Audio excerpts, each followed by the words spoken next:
තාක්ෂණය ගැන අලුත් දේවල් හොයන්න උනන්දු වෙන ඔයාලා හැමෝම සාදරයෙන් පිළිගන්නවා මගේ channel එකට. අද කතා කරන්න හදන්නේ ඉගෙන ගන්න ඔයාලා වෙනුවෙන් ගොඩක් වැදගත් වෙන tool එකක් ගැන. ඒ මොකක්ද කියලා බලන්න කලින් මගේ channel එක subscribe කරලා නැත්නම් පහළ තියෙන subscribe button එක click කරලා තියාගන්න කියලා මතක් කරන ගමන්ම අපි බලමු මොකක්ද මේ අලුත් tool එක කියලා. මේක හඳුන්වන්නේ Wolfram Alpha කියලා. ඉතින් මේ වෙබ්සයිට් එක අදාළ වෙන්නේ question and answer කියන කැටගරි එකට. ඒ කියන්නේ සරලවම කිව්වොත් අපි අහන ප්‍රශ්න වලට උත්තර දෙන එක තමයි මේ වෙබ්සයිට් එක කරන්නේ. Wolfram Alpha කියන මේ tool එක රිලීස් කරලා තියෙන්නේ 2009 වසරේදී. මෙයාලගේ අරමුණ වෙලා තියෙන්නේ to make all systemic knowledge immediately computable and accessible to everyone. ඒ කියන්නේ ඕනෙම දැනුමක් ඉක්මනින් ගණනය කරන්න පුළුවන්. ඒ වගේම මේ හරහා ඕනම කෙනෙක්ට ප්‍රවේශ වෙන්න පුළුවන් වෙබ් අඩවියක් බවට පත් කරන එක තමයි මෙයාලගේ අරමුණ වෙලා තියෙන්නේ. ඉතින් දැන් අපි බලමු මේ වෙබ්සයිට් එකෙන් වැඩ කරන්නේ කොහොමද කියලා.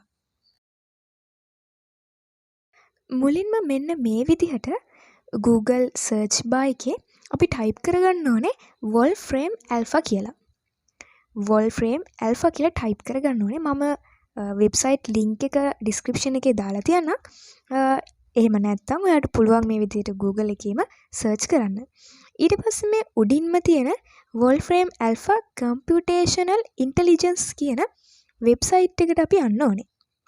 ඒක උඩ click කරාම මෙන්න මේ විදිහට එයාලගේ interface එක අපිට බලා ගන්න පුළුවන්.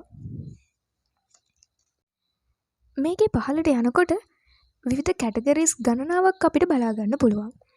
දැන් මෙන්න මෙතන තියෙන search bar එකට ගිහිල්ලා අපිට තියෙන ගණිතමය ගැටලුවක් මෙන්න මේ විදිහට type කරගන්න. මම පොඩි equation එකක් type කරන්නම්. එහෙම කළා මේක search කරායින් පස්සේ අපිට ඒ ගැන තියෙන සියලුම විසඳුම් මෙන්න මේ විදිහට බලා ගන්න පුළුවන්.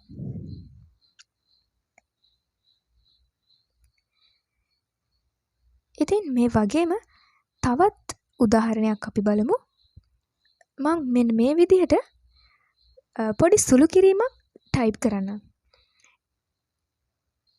ඉන් පස්සේ අපිට බලා ගන්න පුළුවන් ඒ ආශ්‍රිතව තියෙන සියලුම විසඳුම් මෙන්න මේ විදිහට result ටිකක් විදිහට අපිට පෙන්නනවා. හරිම පැහැදිලිව මෙන්න මේ විදිහට අපිට බලා ගන්න පුළුවන් සියලුම විසඳුම්. හරි දැන් මම තවත් උදාහරණයක් පෙන්නන්නම්. ෆිසික්ස් වලදී අපිට ඕන වෙන F = ma කියන සමීකරණය මේ search bar එකේ type කළාට පස්සේ මෙන්න මේ විදිහට ඒ සමීකරණය ආශ්‍රිතව තියෙන සියලුම දේවල් අපිට බලා ගන්න පුළුවන්. F = ma කියන එකේ F වලින් කියන්නේ මොකක්ද? M වලින් කියන්නේ මොකක්ද? A වලින් කියන්නේ මොකක්ද? වගේම ඒ ආශ්‍රිතව තියෙන සියලුම විස්තර මේ වෙබ්සයිට් එක මගින් අපිට මෙන්න මේ විදිහට බලා ගන්න පුළුවන්. ඉතින් ගොඩක් වටිනවා සයන්ස් ස්ට්‍රීම් එකේ යන අයට මේ වෙබ්සයිට් එක ගොඩක් වටිනවා. විතරක් නෙමෙයි මේ වගේ හෝම් ස්ක්‍රීන් එකට ආයෙත් අපි බැක් වුණොත් අපිට ආයෙත් බලා ගන්න පුළුවන් ගොඩාක් categories. Physics, chemistry, geometry, history, arts and media වගේ ගොඩක් කැටගරිස් මෙතනදී අපිට බලා ගන්න පුළුවන්. ඉතින් මම ෆිසික්ස් එකට ගිහින් ඔයාලට පෙන්නන්නම් ඒකේ කොහොමද විස්තර තියෙන්නේ කියලා. ඊට පස්සේ මම පෙන්නන්නම් ආර්ට් ඇන්ඩ් මීඩියා කියන කැටගරි එකට ගිහිල්ලත් ඒකෙදිත් අපිට ගොඩාක් විස්තර බලා ගන්න පුළුවන් මේ කැටගරි එක යටතේ.